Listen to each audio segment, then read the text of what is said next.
आदरणीय सरपंच साहब, रितेश जी एवं अन्य जनप्रतिनिधिगण, रौन पंचायत के विभिन्न टोलों से आए हुए हमारे किसान बंधु, माताएं एवं बहनें, प्रेस मीडिया के प्रतिनिधिगण, सबों का आज इस किसान चौपाल कार्यक्रम में मैं पंकज कुमार कृषि समन्वयक आप सबों का हार्दिक स्वागत करता हूं। चंदन बंदन एवं अभिनंदन है। ये किसान चौपाल कार्यक्रम विगत कई वर्षों से बिहार के सभी पंचायतों में प्रत्येक मौसम में, खरीफ का मौसम हो, रबी का मौसम हो, दोनों मौसम में आयोजित की जाती है। किसान चौपाल कार्यक्रम के आयोजन का सबसे मुख्य उद्देश्य है कृषि विभाग बिहार सरकार के द्वारा किसान भाइयों के लिए कौन कौन सी योजनाएं चल रही हैं, उस योजना का लाभ लेने की क्या प्रक्रिया है, उस योजना के तहत आप किसान बंधु को क्या लाभ मिलेगा, कब मिलेगा, ये सारी जानकारी से अवगत कराने का उद्देश्य है, ताकि आम किसानों तक सरकार के द्वारा चलाई जा रही योजनाओं की जानकारी सुलभ रूप से उपलब्ध हो सके। अभी सबसे मुख्य समस्या है कि पराली, हमारे किसान बंधु जानकारी के अभाव में, जानकारी के अभाव में खेत में जो फसल अवशेष है, धान का जो अवशेष है, लार है, पुआर है या अन्य कोई फसल है, उसका जो अवशेष है, जल्दी खेत खाली करने के चक्कर में उसमें आग लगा देते हैं। तो सरकार का ये निर्देश भी है और अनुरोध भी है कि किसी भी परिस्थिति में आप अपने खेत में पराली को नहीं जलाएं। पराली जलाते हुए अगर जानकारी मिल जाती है कि अमुक किसान के द्वारा खेत में पराली जलाई जा रही है, तो तत्काल जो है आपका जो किसान रजिस्ट्रेशन है, उन किसान का वो किसान रजिस्ट्रेशन रद्द कर दिया जाएगा। आपको कृषि विभाग के द्वारा जो भी लाभ मिल रही है, प्रधानमंत्री किसान सम्मान निधि योजना के तहत 2-2 हज़ार रुपया जो 4 महीने पर आती है, साल में 6,000 रुपया, बीज के समय में बीज मिलता है, या अन्य कोई योजना का जो लाभ लेते हैं, सारे लाभ से आप वंचित कर दिए जाएंगे। आप खुद समझिए कि आप जब अपने खेत में पराली जलाते हैं, मिट्टी में जीवाणु है, मिट्टी में जो छोटा छोटा जीवाणु है, उसी से उस मिट्टी की उर्वरा शक्ति उत्पन्न होती है, मेंटेन रहती है। जब आप आग लगाते हैं फसल अवशेष में, तो उस आग के तापमान से वो सूक्ष्म जीवाणु मर जाते हैं। आपके खेत की, आपकी मिट्टी की उर्वरा शक्ति क्षीण होती है। वातावरण में धुआं फैलता है, उसी वातावरण में जिसमें धुआं फैला हुआ है, फैल रहा है, उसी को आप सांस लेते हैं, उससे कई तरह की बीमारी होती है। इसलिए आप सभी किसान भाइयों से अनुरोध है कि आप अपने खेत में पराली नहीं जलाएं। आप लोग को जानकारी हो, वैसे ग्रुप पर भी हम लिख दिए हैं। हरिपुर जान रहे ना आप लोग? हरिपुर में ओम प्रकाश खाद बीज भंडार है। दुकान का क्या नाम है? ओम प्रकाश खाद बीज भंडार। ये जो होंडा एजेंसी है विनोद भगत जी का, उन्हीं की एजेंसी के सामने ओम प्रकाश खाद बीज भंडार है। जो भी किसान बंधु गेहूं के बीज के लिए ऑनलाइन आवेदन किए हैं वे डाउनलोड किए तो कल जो है अभी जो भेजे हैं उसको डाउनलोड किए। लगभग 9 बजे से बीज वितरण कार्यक्रम वहाँ प्रारंभ हो जाएगा। दिमाग है इसका। आप अपना आधार कार्ड की छायाप्रति, किसान रजिस्ट्रेशन की छायाप्रति और आपके मोबाइल पर जो डिमांड नंबर आया है, ये तीनों चीज आप अपने पास में लेके और राशि आपको 2 रेट का गेहूं का बीज मिलेगा। एक योजना में है एक पैकेट का 910 रुपया कीमत पड़ेगा। अनुदान काट के उत्क्रमिक मध्य विद्यालय अनुदान छोड़ के कितना कीमत लगेगा? एक पैकेट का 910 रुपया। दूसरी योजना है उसमें आपको 1090 रुपया लगेगा 40 केजी का। तो गेहूं का बीज जो है 2 योजना से वितरण करने का प्रावधान है। लक्ष्य प्राप्त हुआ है। एक योजना में माध्यमिक विद्यालय कितना लगेगा? 910 रुपये और 40 केजी का, और दूसरे योजना में 1090 रुपये। आप उस हिसाब से अपना राशि ले लीजिएगा पास में। डाउनलोड हुआ और आधार कार्ड और किसान रजिस्ट्रेशन दोनों हो गया, दोनों का फोटो स्टेट मस्ट है। चलाइए तो। और डिमांड नंबर चाहिए। ये नहीं कि कागज लेके पैसा लेके हम चले गए कि हमको बीज चाहिए, तो बीज नहीं मिलेगा। और पहले पाव के सिद्धांत पर किसी भी योजना का लाभ किसानों को दी जाती है। इसलिए आपसे अनुरोध है कि 9 बजे से बीज वितरण प्रारंभ होगा। आप कागजात और पैसा लेके, डिमांड नंबर लेके जाके कल उठाव कर लें। इसमें कहीं कोई दिक्कत किन्हीं को समझने में? बीज कौन सा कंपनी का देगा सर? बीज जो है PBW 343 HD 3086 ये 2 प्रभेद का आया हुआ है। और जिनको जो मिल गया वो तो उपलब्धता पर है। जो टारगेट है उसमें दोनों बीज आया हुआ है। इसी दोनों में से कोई बीज आपको मिलेगा। गेहूं बीज वितरण में किन्हीं को और कोई जानकारी? क्योंकि कल ही बीज वितरण होने जा रहा है। जिनको भी इस संबंध में स्पष्ट होना है, जानकारी लेनी है, तो आप निश्चित रूप से ले लें। कल ये नहीं हो कि जानकारी नहीं थी। इसलिए मैं बार बार कह रहा हूँ कि किसान रजिस्ट्रेशन, आधार कार्ड दोनों का फोटो कॉपी करके ले लीजिएगा। वहां जाके मोबाइल में दिखाने से काम नहीं चलेगा। और उस आधार कार्ड पर डिमांड नंबर आप सही से लिख लीजिएगा। अगर लिखने में गलती होगा तो वहां से आपको बगैर बीज लिए हुए लौट के आना पड़ेगा। दूसरा किसान ले लेंगे, बाद में नहीं बचेगा तो आपको नहीं मिल पाएगा। कल 9 बजे से ही बीज वितरण प्रारंभ होगा। कितना क्विंटल का सब प्रावधान है हमारा पंचायत? बैठिए आप बैठिए। लगभग आपके पंचायत में, आपके ही नहीं, यहाँ 11 पंचायत है। जो भी यहाँ गेहूं का बीज आया है उसको 11 से डिवाइड कर दिया गया है। लगभग 20 क्विंटल 20 क्विंटल जो प्रावधान रहेगा, जो लक्ष्य मिलेगा वो मैं जो कह रहा हूँ घासीराम बाबू, जो लक्ष्य मिलेगा वही हम वितरण करेंगे। लक्ष्य निर्धारित करना मेरा काम नहीं है। हम क्या कर रहे हैं वो सारी जानकारी ऊपर है। जो लक्ष्य मिला है वो आपको जानकारी दी गई।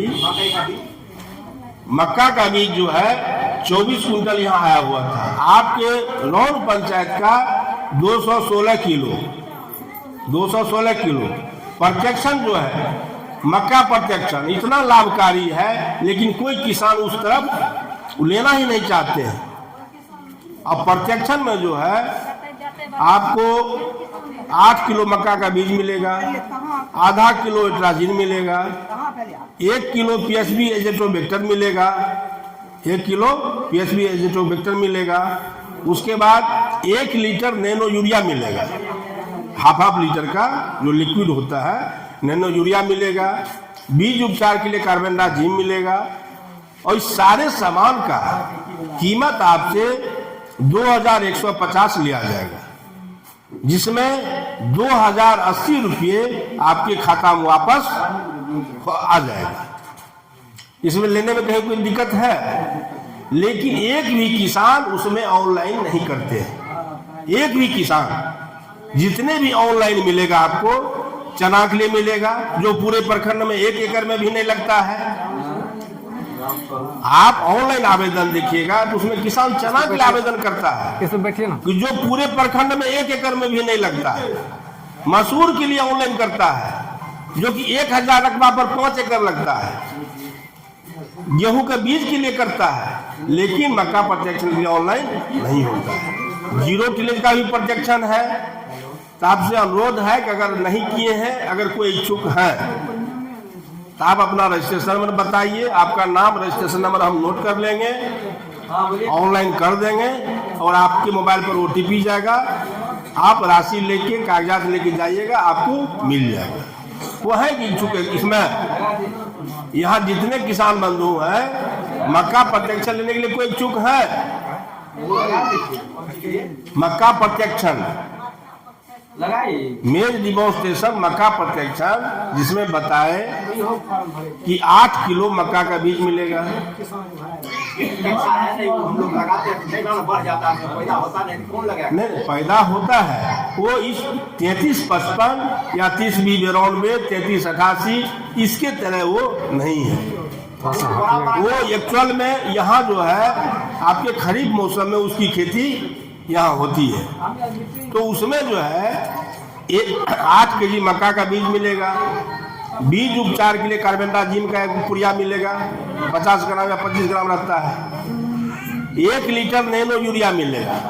1 litre nano urea half litre का। 1 किलो PSB एजेटोबैक्टर मिलेगा। ½ किलो एट्राजिन मिलेगा, जो कि एट्राजिन आप मार्केट से खरीद के लाते हैं। ये सारा चीज आपको मिलेगा। 2150 रुपया लगेगा। 2080 रुपये आपके खाता में वापस हो जाएगा। इसमें कहीं कोई हानि है? लेकिन इतने हमारे किसान बंधु हैं, 5 भी आदमी लेने की इच्छुक नहीं है। और चना का बीज ऑनलाइन कीजिए, 50 क्विंटल जो है एक पंचायत में वितरण हो जाएगा और 5 एकड़ जो है पूरे प्रखंड में नहीं लगता है। तो आपसे अनुरोध है कि हम लोग अपने सोच को सही दिशा में लेके चले, अच्छा सोच रखें, तभी हम लोग का विकास संभव है। क्या कहे?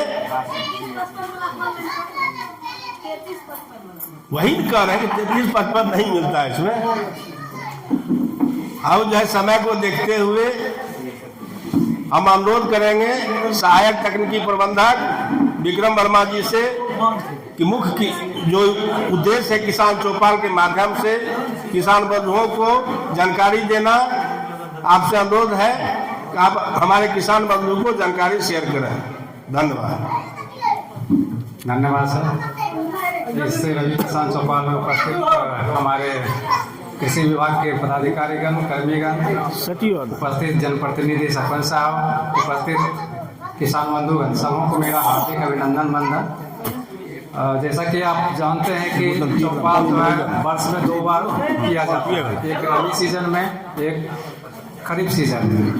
खरीफ सीजन का इस बार किसी कारणवश नहीं हो पाया, बट रबी सीजन में इस बार चौपाल कार्यक्रम का आयोजन किया जा रहा है। इस किसान चौपाल के माध्यम से आप लोगों को बीज उपचार के बारे में कुछ विशेष जानकारी देने जा रहा हूँ। आप लोग बीज उपचारित करके लगाते हैं या नहीं लगाते हैं? लगाते हैं। क्या चीज़ से उपचारित करते हैं बताइए? देखिए, बीज उपचारित करना मतलब हुआ बीज का टीकाकरण, बीज को टीकाकरण करना। जैसे पल्स पोलियो होता था तो क्या होता था कि लंगड़ा लुल्हा सब जो है सो मतलब ये बच्चा सब हो जाता था, तो क्या ब्राउन एम्बेसडर हमारे अमिताभ बच्चन जी वो जो है सो स्लोगन दिए थे, 2 बूंद जिंदगी के लिए, दिए थे ना, और पिलाते भी थे, ऐड भी आता था ना। उसी तरह से हमारे कृषि विभाग की तरफ से 2 चुटकी दवा स्वस्थ बीज के लिए स्लोगन दिया गया है, मतलब हम लोग की तरफ से दिया गया है।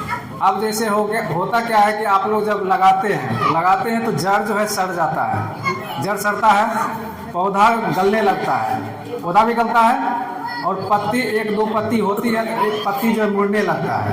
तो जड़ सड़न, पौधा गलन, पत्ती मुड़न, ये तीनों बीमारी नहीं हो, इसीलिए हम लोग कहते हैं कि बीज को उपचारित करिए।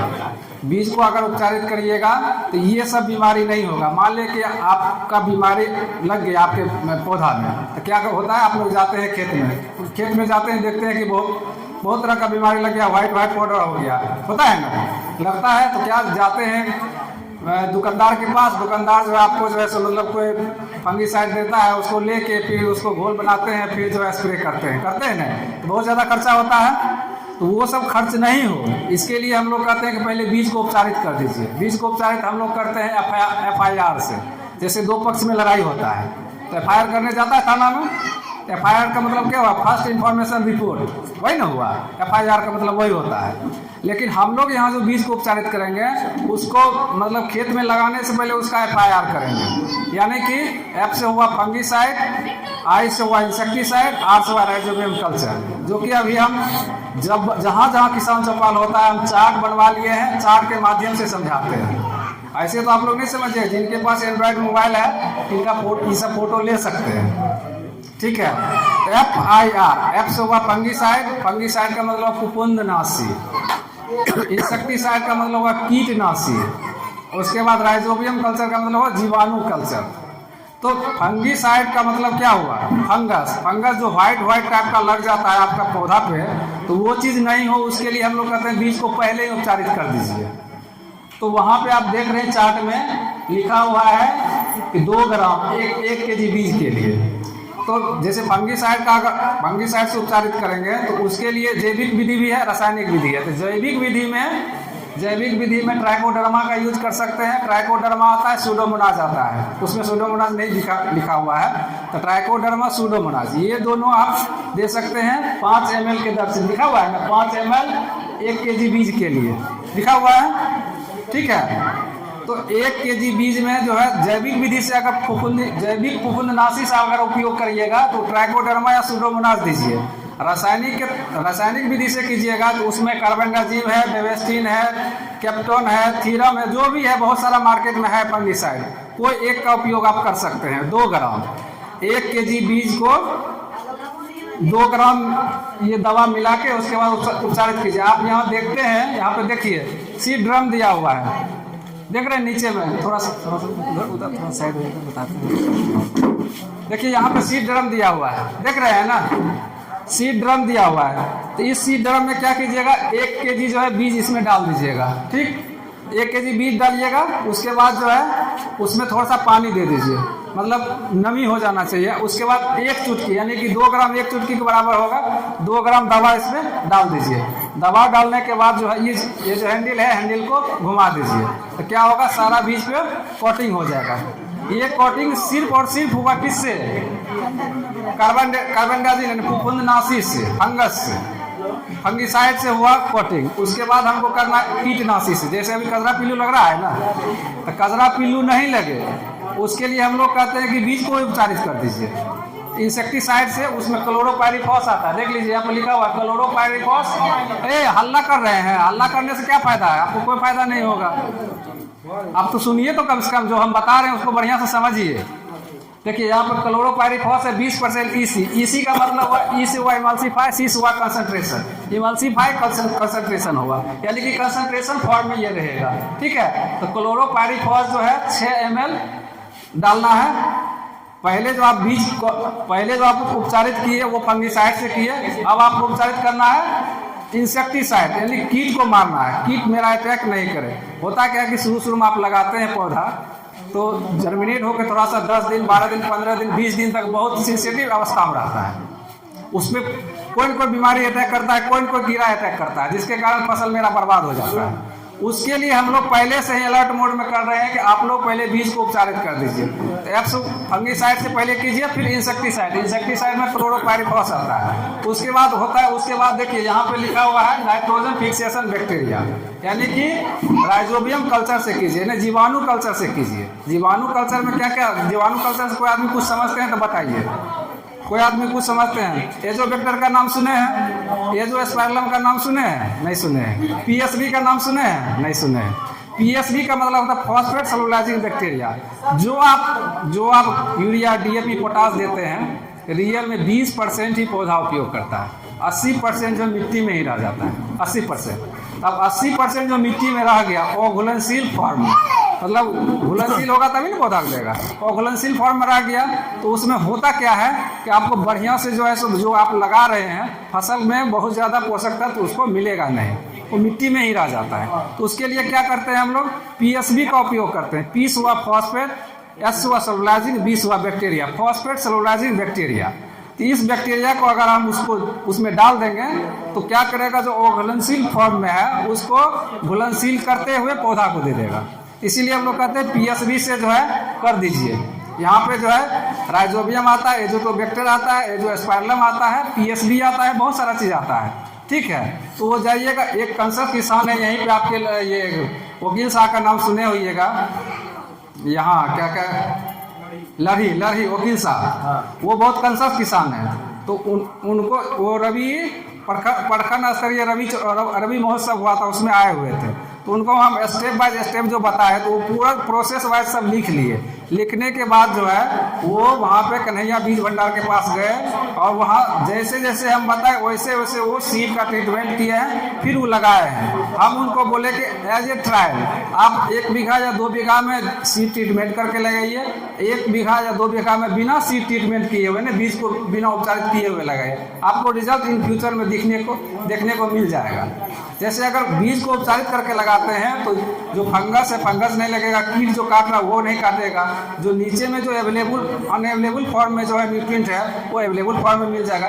इसीलिए हम लोग कहते हैं कि बीज को उपचारित करके ही लगाइए। तो कोई आदमी तो अभी तक उपचारित करके नहीं लगाए होइएगा, लगाए हैं, क्या चीज़ का लगाया, गोचो से उपचारित किए। अच्छा चलिए कुछ तो किए ना, उसमें कोई दिक्कत नहीं हुआ, 20 दिन के बाद हुआ होगा। देखिए तो बहुत, देखिए होता क्या कि मिट्टी को जो आप जो प्लॉइंग करते हैं, देखिए जैसे आप प्लॉइंग करते हैं तो नीचे में कीट उठ रहता है मिट्टी में, तो वो कीट जो है बाद में वही पौधा पे अटैक करके जो है सो मतलब खाता है या अटैक करता है। हाँ, उसका आप जो बोल रहे हैं गोचो तो ठीक है, आपका अभी मेन प्रॉब्लम है कचरा पिल्लू का, उसका हम अभी कॉपी में लिख रहे थे, हम कौन स्टेज का कौन दवाई हम लिख रहे थे कि रियल दवाई क्या है, क्या मतलब एज यूजुअल कर सकते हैं, वो तो हम ऐसे बता देंगे, ठीक है। तो जैसे मान लिया कि पीएसबी जो बता रहे हैं फॉस्फेट सेलुलाइजिंग बैक्टीरिया, जो कि 80% अनअवेलेबल फॉर्म में रहता है, उसको अगर खेत में डालिएगा तो वो अवेलेबल फॉर्म में बना देगा। आप जो यूरिया डीएपी पोटास दीजिएगा उससे बेहतर वो काम करेगा। जैसे पीएसबी अलग आता है, एनएसबी मतलब है नाइट्रोजन सेलुलाइजिंग बैक्टीरिया, जो नाइट्रोजन अनअवेलेबल फॉर्म में, 80% जो अनअवेलेबल फॉर्म में उसको अवेलेबल कर देगा। फिर पीएसबी आता है, पोटास सेलुलाइजिंग बैक्टीरिया आता है, ठीक है। ये तीनों अलग अलग आता है, ऑलरेडी मार्केट में अवेलेबल भी है, नया रिसर्च हुआ ही है ये चीज़ का। तो वो चीज़ से हम लोग कहते हैं कि पीएसबी, एनएसबी, केएसबी का उपयोग कीजिए, ठीक है। उसके बाद आप देख रहे हैं, यहाँ पे देख रहे हैं कि दलहन का अलग अलग कल्चर से होता है। तो दलहनी पौधा के लिए अलग होता है, तेलहनी के लिए अलग होता है, उसके बाद जो है मोटा अनाज उसके लिए अलग होता है। तो इतना सब करने के बाद लास्ट में हम लोग एक चीज़ बताते हैं, अगर ये सब नहीं कर पाए तो एक चीज़ तो कर सकते हैं, गौमूत्र तो है सब आदमी के पास। 1 लीटर गौमूत्र को 10 लीटर पानी में मिला दीजिए, ठीक है। उसको मिलाने के बाद जो है उसको जो है उस बीज को जिसको आपको लगाना है उस बीज को उसमें डाल दीजिए, आधा घंटा तक या कुछ देर तक फुला के उसको निकाल लीजिए। फुलाना नहीं है, मतलब उसको मिला देना, कोटिंग हो जाए गौमूत्र का, ठीक है। उसके बाद आप लगाइए खेत में, आपको उससे भी रिजल्ट बेहतर आपको मिल जाएगा। ये हुआ जैविक विधि से, इतना तो सब बके हैं रासायनिक में, जैविक में ये आएगा, ठीक है। अब जहाँ तक कजरा पिल्लू की बात है, तो कजरा पिल्लू जो है अटैक करता है तो उसमें 6 स्टेज रहता है, पहला, दूसरा, तीसरा, चौथा, 5वां, 6ठा। तो सब स्टेज का अलग अलग कंडीशन है। तो उसके लिए हम लोग एक फार्मूला बताते हैं, 9:1 के रेशियो में राख और बालू और चूना का मिश्रण करके डाल दीजिए। बालू चूना मिला के कभी डाले हैं? नहीं डाले हैं। तो 9:1 मतलब 9 kg बालू 1 kg चूना आपको मिलाना है।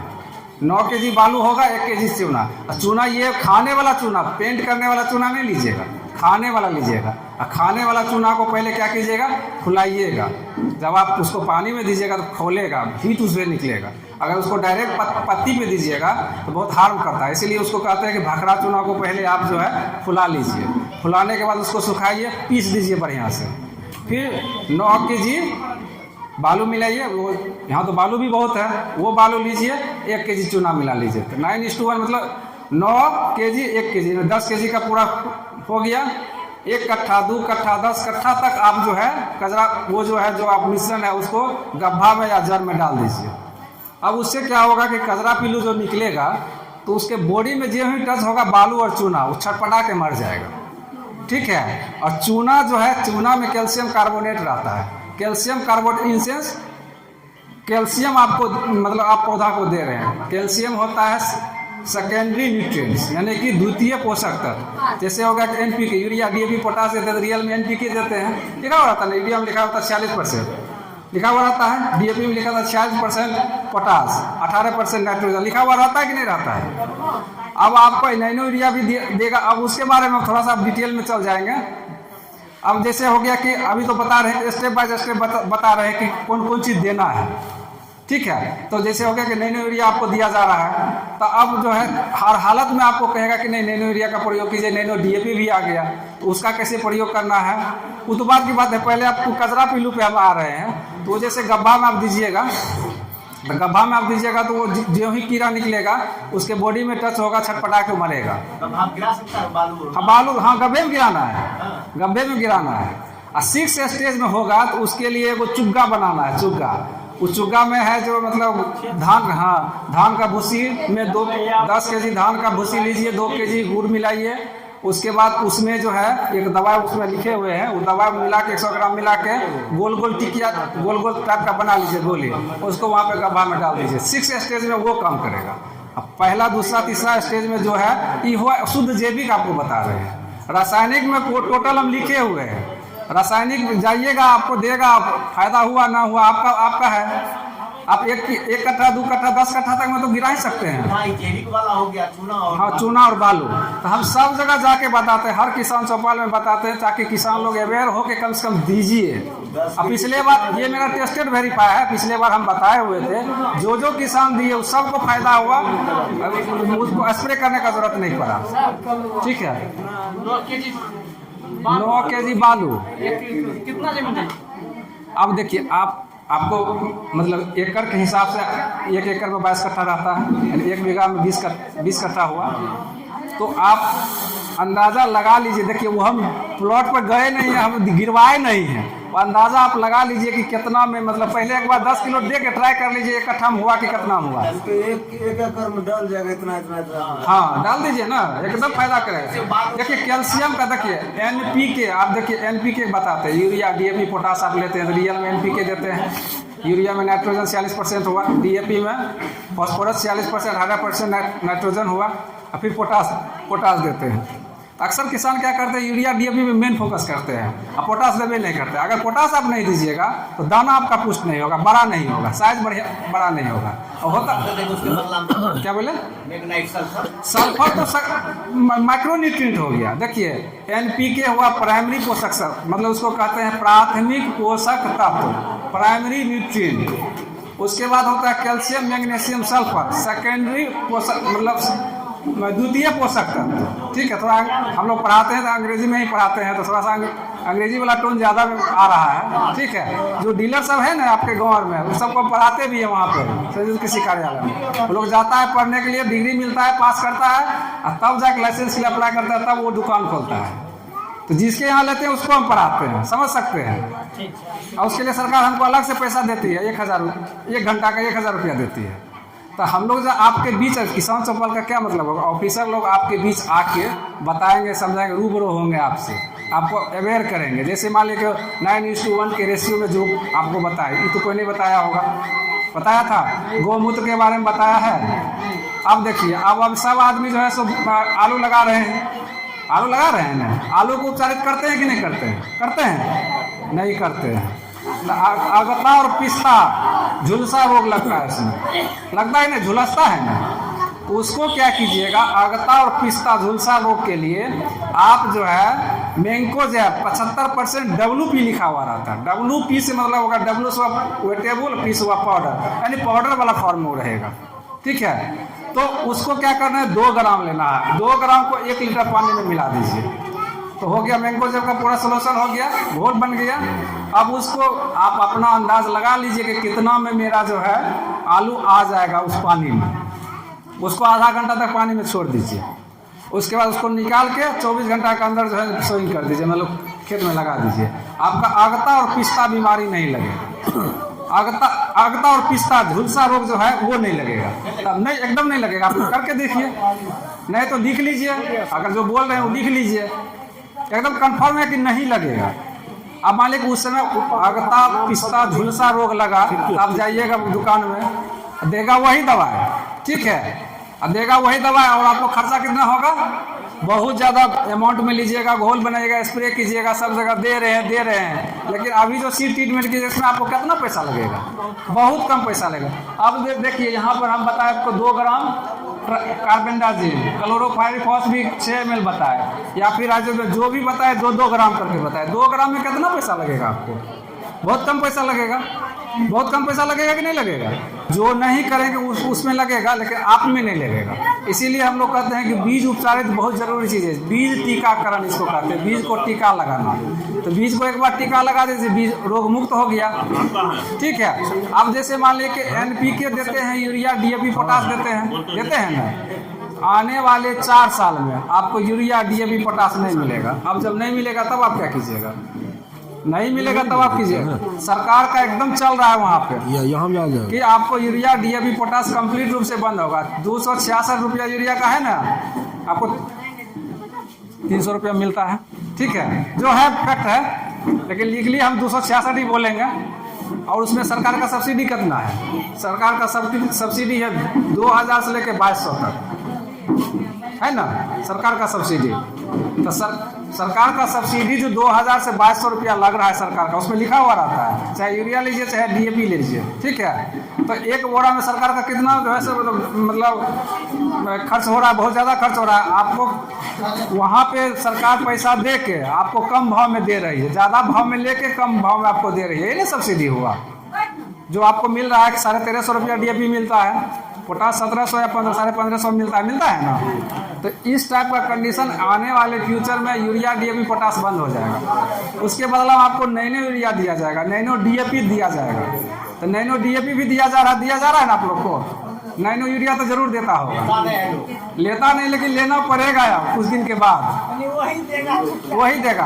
अब है क्या कि हम लोग का नेशन जो है श्रीलंका वाला कंडीशन नहीं हो। श्रीलंका में क्या हुआ कि बहुत ज़्यादा रासायनिक खाद का प्रयोग किया, तो वहाँ पे हो गया कि बहुत ज़्यादा बीमारी होना शुरू हो गया। तो क्या किया श्रीलंका वाला सरकार जो है उसको जो है सो रोक दिया, सीधे जो है सरकार दिया कि नहीं, आपको जो है ये जो रासायनिक खाद का प्रयोग नहीं करना है, जैविक ही करना है। तो जैविक अगर आप करिएगा कंप्लीट 1 साल में, जैविक जैसे जैविक का खेती डायरेक्ट वहाँ पे बोला गया कि रासायनिक का प्रयोग नहीं कीजिएगा, जैविक का करिएगा, तो आपको जो है सो मतलब जो भी है सरकार का फायदा होगा वो आपको मिलेगा। अदरवाइज सबको फायदा जो है सरकार का जो स्कीम है, योजना है, बंद कर दिया। तो वहाँ पर सभी किसान जो है जैविक खेती कर लिए। उस साल हुआ क्या कि जैविक खेती जो कर लिए तो उस समय उपज बहुत ज़्यादा घट गया। तो वहाँ पर क्या हो गया, खाद्यान्न का समस्या हो गया। खाद्यान्न का समस्या होगा तो भुखमरी की समस्या हो गया, तो उसका GDP गिर गया, सरकार को दूसरे देश से कर्ज लेना पड़ गया। तो वो कंडीशन अपना इंडिया में नहीं आए, उसके लिए हम लोग उसके लिए हम लोग का जो एक्सपर्ट टीम है, जो हम लोग का बैठक होता है, उसमें हम लोग अपना बात रखते हैं। तो उसमें हम लोग बताते हैं कि 4 साल में हमको जैविक पे आना है, तीसरा साल भी नहीं, चौथा साल में। उसमें करना क्या है कि हमारा जो खेत है आदि हो गया रासायनिक खाद का, उसको हमको जो है आदि बनाना है जैविक खाद का। तो क्या करेंगे, पहला साल 75% रासायनिक रख देंगे, 25% जैविक रख दिए। फिर उसका अगले साल जो है 50% रासायनिक किए, अब 50% जैविक किए। उसके अगले साल 75% जैविक कर देंगे, अब 25% रासायनिक कर देते। तो आस्ते आस्ते हम उसका बढ़ा रहे हैं कि रासायनिक की मात्रा को घटा रहे हैं, जैविक की मात्रा को बढ़ा रहे हैं। और चौथा साल में जाएंगे तो पूर्णतः जैविक पे आ जाएंगे। तो अभी जो है चूँकि जब आप खेत तैयार करते हैं वहाँ यूरिया डीएपी पोटास तरी में लगता है। तरी उसको तरिए ना बोलते हैं आप लोग से भी कुछ सीखे हैं, उसको तरी कहते हैं। जब आप लोग खेत तैयार करते हैं तो तरी में दिया जाता है यूरिया डीएपी पोटास सब चीज़ दिया जाता है। अगर मान लिया आपको नैनो यूरिया दिया जाएगा, नैनो डीएपी दिया जाएगा तो आप क्या कीजिएगा, खेत में तो छीट नहीं पाइएगा क्योंकि लिक्विड है, ठीक है। तो उसके लिए सरकार क्या की है, वैकल्पिक व्यवस्था अभी से शुरू कर दी है। तो अभी से शुरू कर दिया तो आपको कहता है कि भर्मी पीट के लिए ऑनलाइन आवेदन कीजिए। अभी भर्मी पीट के लिए कितना किसान ऑनलाइन आवेदन किए हैं भर्मी पीट के लिए? कोई नहीं किए हैं। तो भर्मी केचुआ 2 प्रकार का होता है। केचुआ एक होता है बड़ा वाला, एक होता है छोटा वाला, ठीक। और जो केचुआ जितना बड़ा वाला होता है 10 सेंटीमीटर 10 से 12 सेंटीमीटर का, और छोटका होता है कितना छोटा 40, केचुआ मतलब 40। तो उसमें खासियत क्या है कि जितना वो खाता है ना उतना वो लेट्रिन भी करता है। तो जितना लेट्रिन किया ना वो देखिएगा ऐसे भुरभुरी बनाता है। और उसको जब जाके लेबोरेटरी में जांच करिएगा तो यूरिया डीएपी पोटास में जितना चीज़ है वो सारा चीज़ उसमें आपको मिल जाएगा। तो रियल में वो खाद है। आप क्या करते हैं, आप लोग पराली भी जलाते हैं ना, तो नीचे वाला जो नीचे जमीन में रहता है वो सबको तो आप मारिए दे रहे हैं। तो मार दीजिएगा तो क्या होगा, आपका उपज घट जाएगा।